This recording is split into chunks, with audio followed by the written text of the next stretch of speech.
need to feel comfortable. Anytime it's getting a bit thingy, just tell me, I'll stop. Yeah? Yeah. Okay, so I'm just going to walk you through something, and this is going to be me just taking you on a journey. You can take the journey wherever you want. You can, put an obstacle in the way, you can get resistant, do whatever you want. Pranav, it's your life, it's your understanding. I'm going to be as logical as possible, yeah? And if you can also be logical as possible, then we can both meet with that. Excellent. So Pranav, when you look at everything that's around you, if we were to put it to a few options, and tell me if there's more options. Either everything created itself, either it was created by somebody, or it popped into existence spontaneously. Firstly, are there any other options that I've missed out? No, I think you've covered it. Yeah. Okay. Which of those three options do you think is the most logical? So it created itself through over time. So more complex. Yeah, so what an analogy that I can use for somebody or creating the self could be, can a mother give birth to herself? That sort of creating yourself. Or can a computer make itself? Can the universe create itself? Oh, no, of course not. Do you think it spontaneously popped into existence? That doesn't make sense either. Does it make sense to you that if you look around you, for example, if I talk to you about my blazer, which, let's be real here, it's hella fly. I mean, let's be real, I'm trying to be humble and everything, but I look good, yeah? So the first thing I was asked last week was, where did you get it from? Oh, what's the brand? Like, who made it? If I say, oh yeah, I was walking down the street, and for hundreds of years, metal and oil and all of these materials have come together and the watch was formed. Does that sound rational and reasonable to you? Yeah. So a watch formed on a roadside over many years of oil coming together and plastic, can it form and make itself? It forms the parts, and a person puts those parts together. Exactly. So it forms parts, but not the watch, yeah? Not the watch. Okay. So similarly, would you say that it makes sense logically to assume that there is a creator? Let's take the watch analogy. Okay. Is the creator the person who created the oil and things to make the parts, or is it the person who put them together? Both. Both. Well, the things that created the oil, the raw materials, that's due to natural processes, isn't it? Yeah, but bear in mind, when we're even thinking about the parts of a watch, you're not going to see a cog. You're not going to see a minute hand. No. You're not going to see things to that level of detail. You're going to see raw material. You go into a mine, you'll see a mine of aluminium, of copper. You're going to see rigs, oil rigs, and them having to mine the rigs. Then they have to use, certain chemical separation processes. Then you get petrol, oil, and all this sort of stuff. Please, yeah. So then you get that sort of stuff. So would you agree that forget the watch, just parts of the watch forming over years of erosion and natural selection or whatnot, would that part be rational for you? You're walking down the street and you see different parts of a watch forming itself by itself, spontaneously and sporadically. No, but the metals are formed into parts by people. Exactly. Right? So, but the actual metal itself is formed through compression of rock and things like that over millions of years. Of course. So, what I'm just confused is. So let me take that analogy. I think you're going through a good point. Do you agree that we have metals inside us, like calcium? We have levels of sodium. Yeah, we've got different kind of chemicals. Organic matter. Exactly. Yeah. So we see organic matter out and about.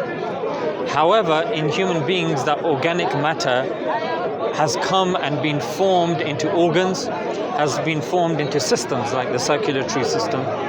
You've got the skeletal system. or whatever system.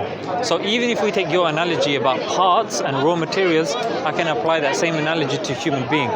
Yeah, you might see, sodium chloride, on the side of a river. Yeah, deposits, salt deposits. However, something that requires salt to be made, for example, a curry, you're not going to see a random curry being formed by itself, are you? Yeah. Now, why is it so illogical for a curry to be formed by itself? In essence, it's complicated.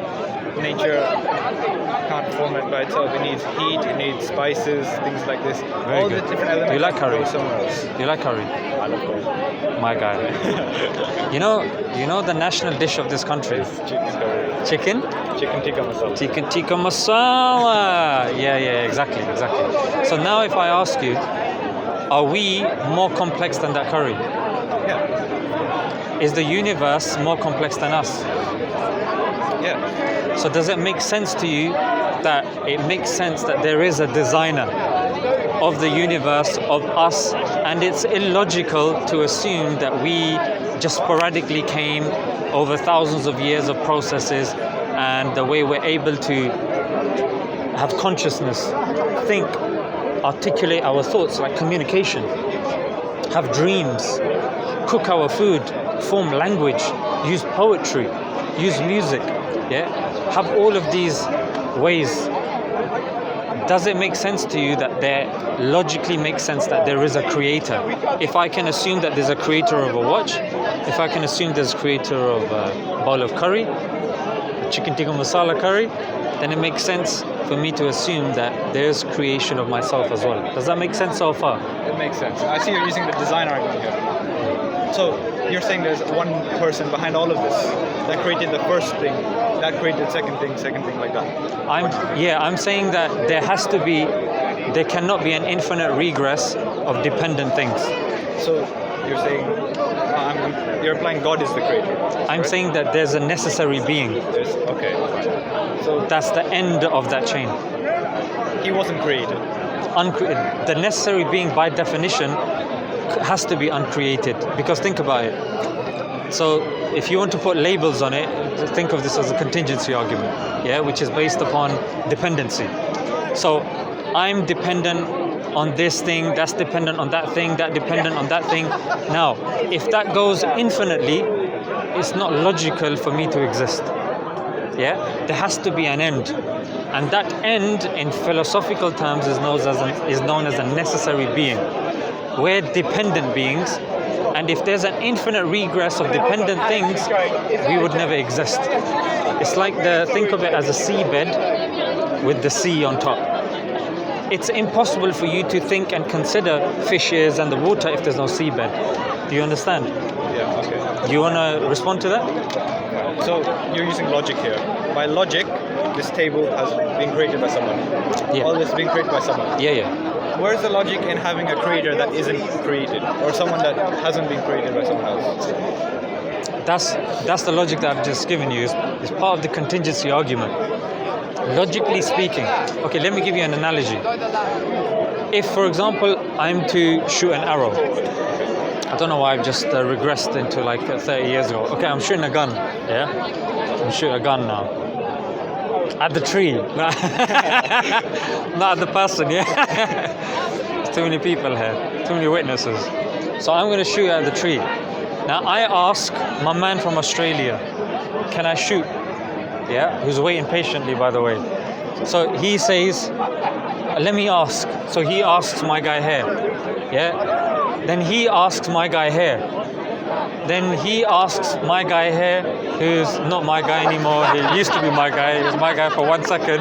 Then he asks you. Then if it keeps going ad infinitum, am I ever going to be able to shoot? No. No one's going to say. Yeah, exactly. So there has to be an end when somebody says stop. And then at the end he says yes. Yes.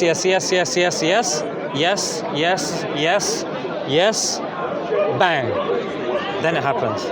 So it's logically not possible for us to have an infinite regress of dependent things. So if the end of the chain is something called a necessary being, that necessary being, if that necessary being is dependent, if there's somebody else that came before the necessary being, it's no longer a necessary being, it's dependent being. So in philosophical terms, it's known as infinite regress and the contingency argument, or the Kalam contingency argument, not technically the Kalam argument. It doesn't make sense. Do you see? So do you accept logically there has to be a necessary being? There has to be a cause, yes. There has to be, so you're okay with the cause, yeah? Yeah, okay. Okay, no problem. So there has to be a cause. Does it make sense that because this cause is the beginning, it has to be like it doesn't have a beginning? What do you mean? Like if it has, think about it, if the cause has a beginning, Okay. then it's no longer the necessary being, isn't it? It's no longer the necessary entity, existence, yeah? So it has to be something which is eternal, yeah? Would you say it's self-sufficient? Because nobody created it, it was there. What if, so it created itself, let's just say that, okay? Or it was just there? It was just there, okay. No, it wasn't. Yeah. But it's dependent on other things to survive. But that's the thing. It cannot be. Yeah, it can't be logically. Because if it's dependent, it's no longer necessary by definition. Okay, You see? I get you, yeah. Yeah, so no matter what angle you come at it, if you put any limitation to it, it's now a dependent thing, and now we're back to infinite regress again. You see? Yeah, okay. So there has to be a necessary being. That necessary being, does it, you accept that there's a necessary being now that's everlasting, it's not created, and logically it has a will as well. I'll tell you why it has a will.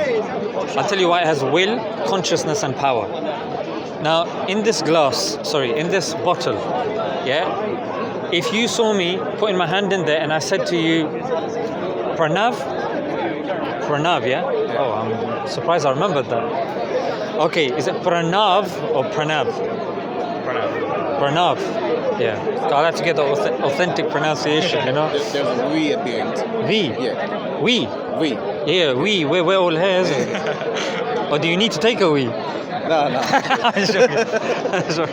Just don't do it here. Fertilize the grass, yeah? Just don't shout at me. I might. Sorry, I got distracted there.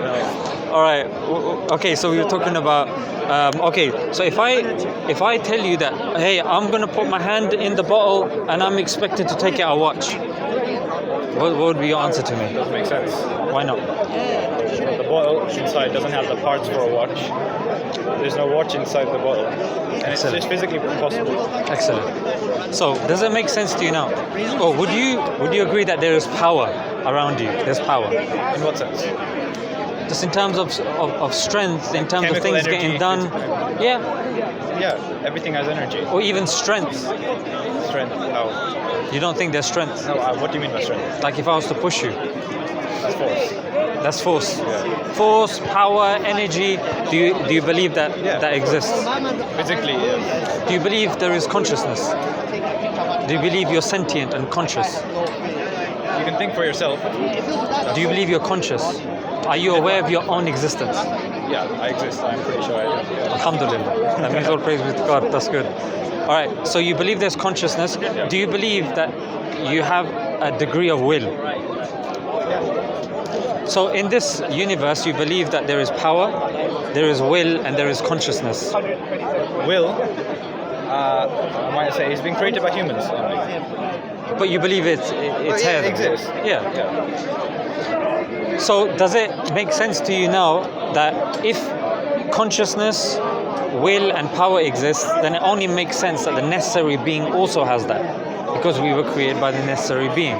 We came from the necessary being. The analogy of the bottle and the watch coming out. Okay. That if he didn't have consciousness, will, and power, then we wouldn't have it. Does that make sense so far? Makes sense. Okay. So now we have a necessary being who now has power, consciousness, will. Now, Pranav, tell me if this makes sense. This is the Islamic definition of God. It's very easy to understand. It's in the last 2 pages of the Quran. It's called Surah Ikhlas. Okay? I'm going to read it and then I'm going to translate it. It's very small, don't worry.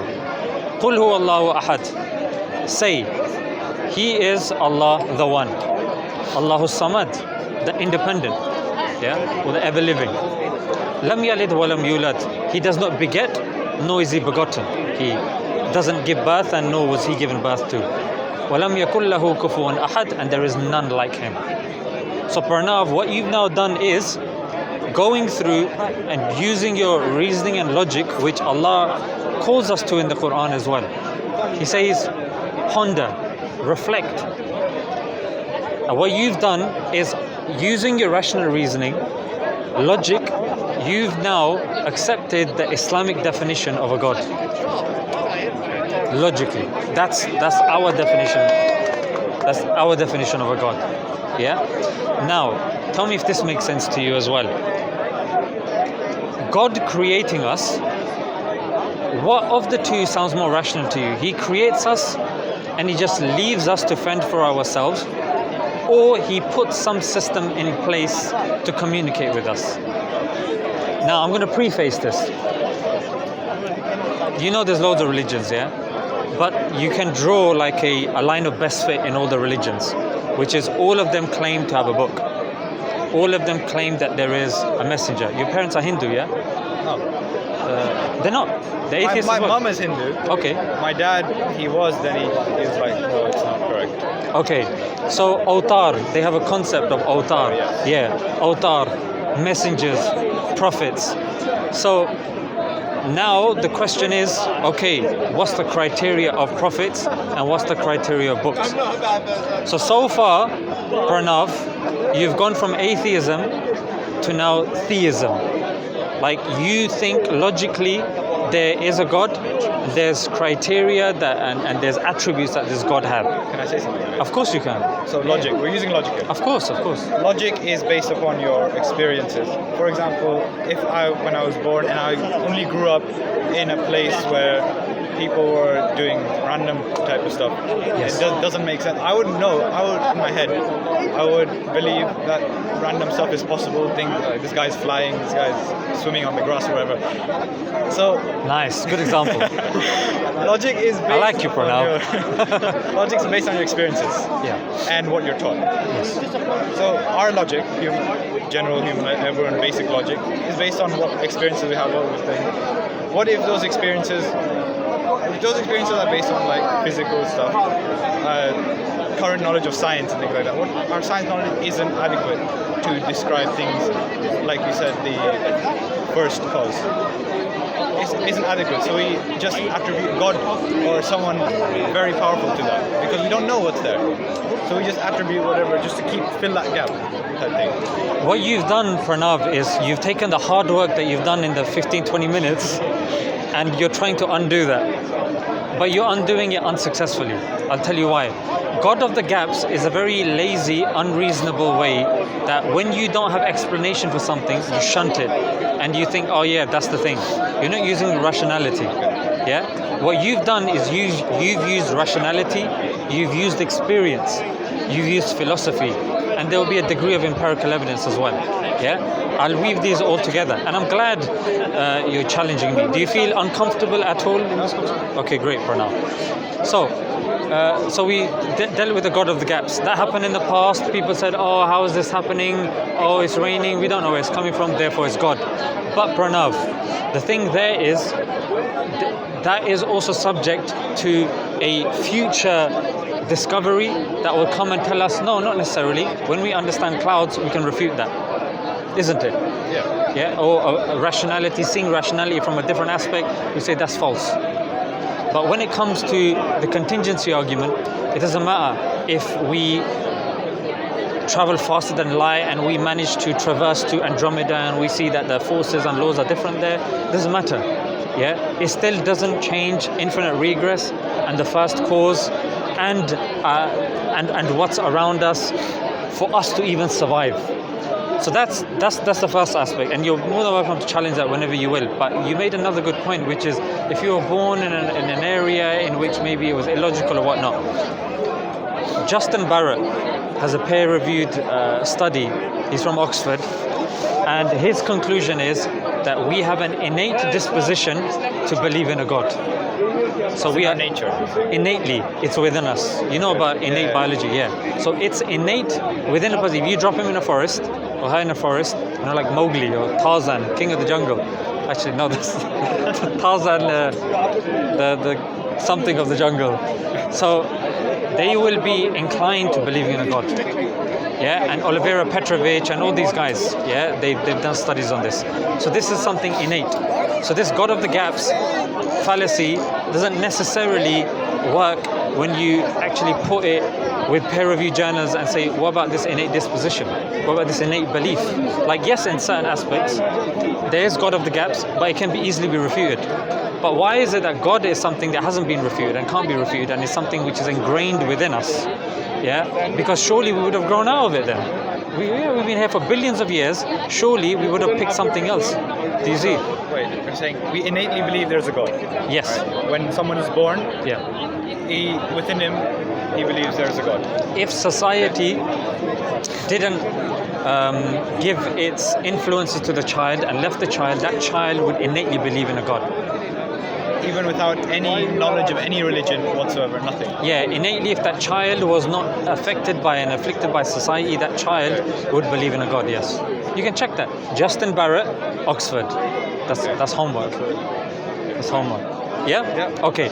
So that's Justin Barrett's Oxford. In fact, Muhammad Hijab, you know Jordan Peterson? Yeah. So he was having a discussion with Jordan Peterson, and he gave him this study, and he hadn't heard of it. It's well known within the academic circles, the Justin Barrett study, and it holds up to rigor as well.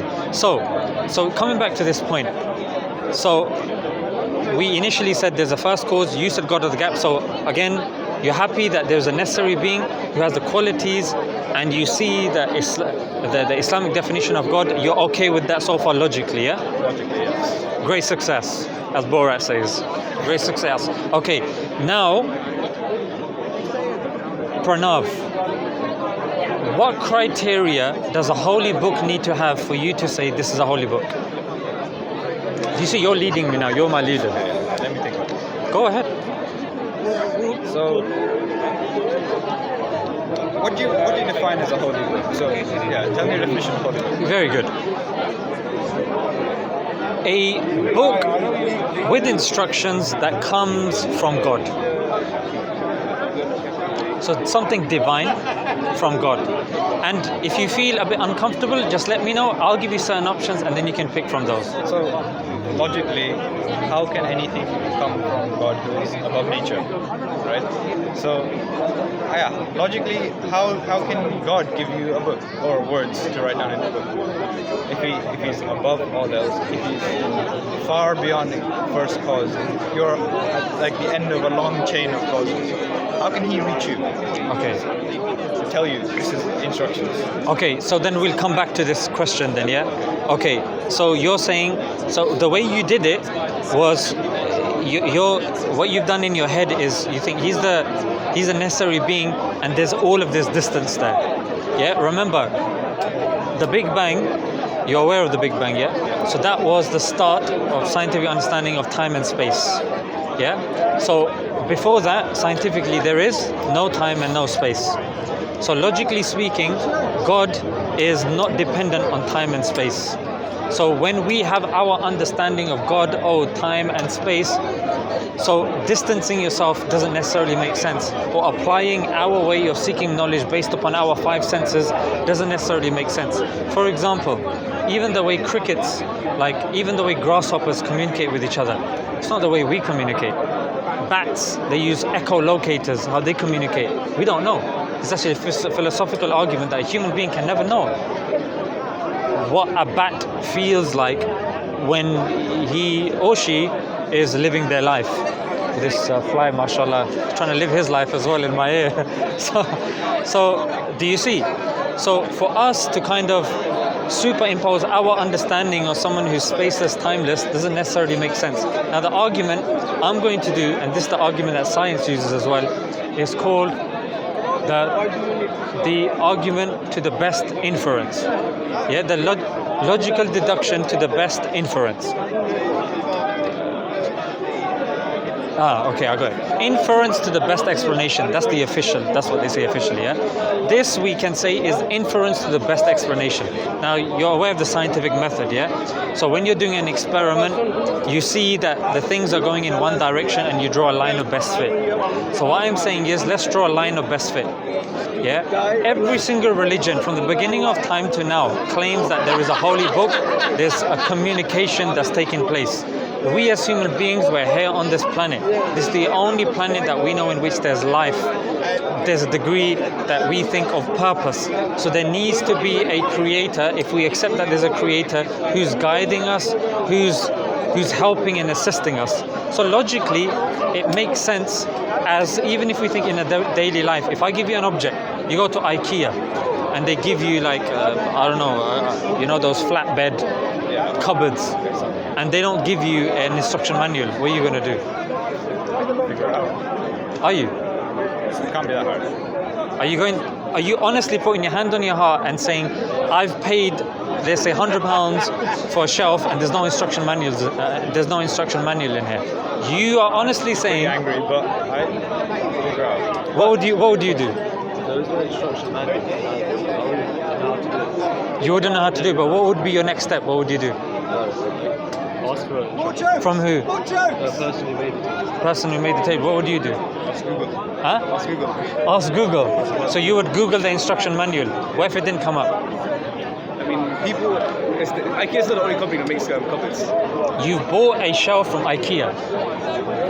There's no instruction manual in that flatbed. For you to say, I'll get an instruction manual for somewhere else, that doesn't make sense. They're giving you an instruction manual for another shelf. You're saying that exact shelf is made by another company, and that, do you see? How different can it be that? Sorry? How different can it be? I don't know, you tell me. Are you telling me somebody's got shelves identical to IKEA in other shops? IKEA's not going to be happy about that then. You know what? The only way you can get an identical shelf to IKEA is if you're in another IKEA. What would you do? Go back to IKEA. That's what I would do. That's what you would do. Yeah? And that's what you would do logically as well, isn't it? Yeah, I guess. Yeah, I mean, I don't know about you. I don't have time to be sitting figuring out, like, is this going... Oh, sorry, bro. I didn't... No, that's all right. What would you do? What about? Sorry, I didn't get the question. Okay, so if you bought a flatbed cupboard from IKEA and it didn't come up and it didn't have an instruction manual, what would you do? Just wing it. MashaAllah. We're going back to square one now. But you asked me about the IKEA. Yeah. No, well, I can't do anything about it then. You know, I got stuck. Then what's your next step if there's no instruction manual? What would you logically do? I'm going to ask for the instruction manual. From who? IKEA. Thank you. Yeah. That's what it comes down to, isn't it? Yeah? If it comes without an instruction manual, then you ask the person that created it.